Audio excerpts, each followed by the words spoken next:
তমা মিষ্টিকে এক করে দিলেন মিশা সওদাগর। মানহানিকর মন্তব্য করার অভিযোগে 10 কোটি টাকার ক্ষতিপূরণ চেয়ে নায়িকা মিষ্টি জান্নাতকে আইনি নোটিশ পাঠিয়েছিলেন আরেক নায়িকা তমা মির্জা। এরপরে পাল্টা 20 কোটি টাকা ক্ষতিপূরণ চেয়ে তমা মির্জাকে আইনি নোটিশ পাঠান মিষ্টি। এ নিয়ে গত কয়েকদিনে নেট দুনিয়া ছিল উত্তাল। বিষয়টি নজরে আসে চলচ্চিত্র শিল্পী সমিতির। মঙ্গলবার বিকালে শিল্পী সমিতির কার্যালয়ে তমা মিষ্টিকে নিয়ে দুই নায়িকার দ্বন্দ্বের অবসান করেন সংগঠনটির সভাপতি মিশা সওদাগর।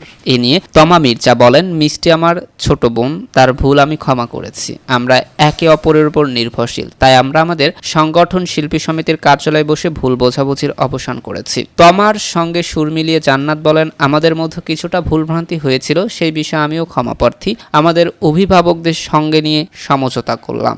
মিষ্টি জান্নাত বলেন, বাবা মায়ের মতো অভিভাবক শিল্পী সমিতি আমাদের কাছের, ভুল বোঝাবুঝির কারণে এমন হয়েছে। মূলত ইউটিউবারদের কারণে এই ভুল বোঝাবুঝি। আশা করব ভবিষ্যতে ইউটিউবাররা আর উদ্ভট ক্যাপশন দেবে না। অনুরোধ রইল, অভিভাবকদের কথা মতো পুরো বিষয়ে দ্বন্দ্বে শেষ হয়েছে। ভবিষ্যতে এমন কিছু হবে না যাতে শিল্পীরা ছোট হয়। সমিতিকে ধন্যবাদ এত সুন্দর সমাধানের জন্য। তমা মিষ্টির মধ্যে ভিন্ন মতের কারণে মনোমালিন্য সৃষ্টি হয়। এই মনোমালিন্য দূর করতে তারা বাংলাদেশ চলচ্চিত্র শিল্পী সমিতি শরণাপন্ন হন। পরে সমিতির সভাপতি মিশা সওদাগরের উদ্যোগে ও কার্যকরী পরিষদ সদস্যদের উপস্থিতিতে বিষয়টি সুষ্ঠু মীমাংসা হয়।